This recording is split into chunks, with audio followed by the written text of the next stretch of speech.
Hey guys, and welcome to the video about how to change TradingView background.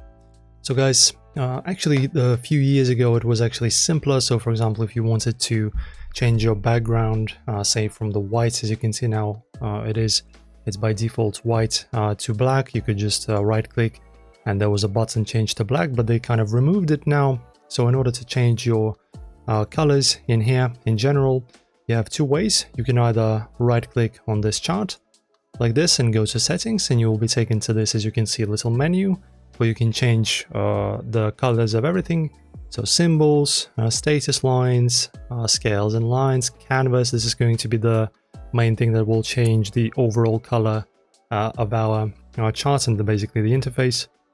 Trading, alerts, events, everything, right? So this is the first way, or you can just go here into the upper right corner and press on settings. So guys, now we can begin. So as you can see, in order to change the canvas color, you go to canvas and you have two background presets. So the first one is solid and gradient. So it's up to you which one you want. And if you, for example, want to turn it into black, you just go here and press on black. And now it's going to be black.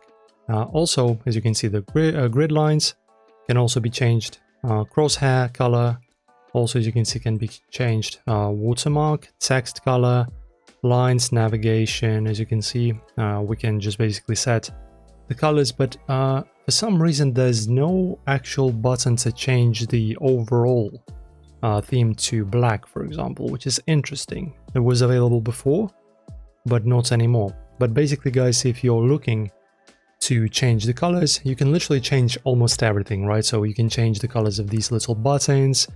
You can change the numbers color. As you can see, it's green or whatever. Yeah, it's a green color. You can change it to anything you want. So as you can see, it's fully customizable, and this is how you change the colors. Okay guys, I actually found it. So if you want to change your theme to black, it's actually way simpler. So you go to your account button, and as you can see, we have this dark theme button. So just press on yes, and as you can see now, everything is dark. Maybe if you're looking to save your eyes, if you're working with these charts a lot, I wouldn't personally recommend looking at the white background at the later time of the day. It's going to destroy your eyes. If you're okay with it, you can do it. For example, you can just turn off the black theme. You can go back into the settings, and you can now change the colors, right? So for example, if you want everything to be white, but you want to customize your colors in basically different objects and little items, you can do this. So guys, pretty much that is it. That's how you change it. Hopefully you enjoyed this tutorial. If you did, don't forget to support us with a like, subscription, and of course I will see you soon in the next video.